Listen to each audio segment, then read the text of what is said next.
Tell me a bit more about, I guess, the platypus hospital talking about really weird animals that only exist in Australia, but at some stage, the point of extinction. Tell me a little Mm. bit more about that. I think that's a fascinating story. Mm.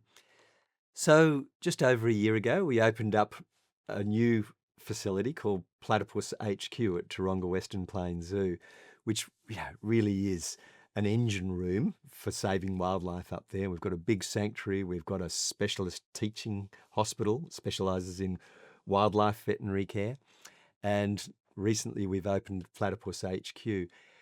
During the bushfires, and even prior to the bushfires during the drought, we were getting platypus brought in, and we had, what we all understand the term now, ramping. We just could not cope with the demand for care for stranded wildlife.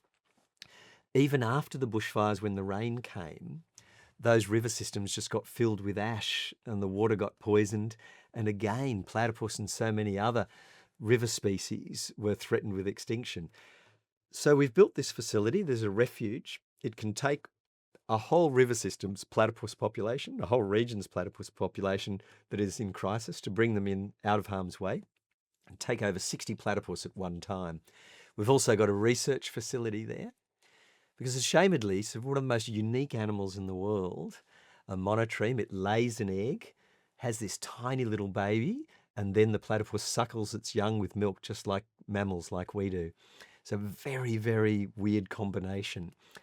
Um, but we know so little about them. No one can breed them successfully, reliably, in a scientific way.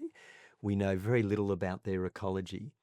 And yet, here we are. We don't even know how many there are left in Australia. What we do know is that, in the early 1900s, a trapper could go out on a Monday and come back Friday afternoon with hundreds of skins without leaving the Sydney Basin. So that says how many platypus there used to be around.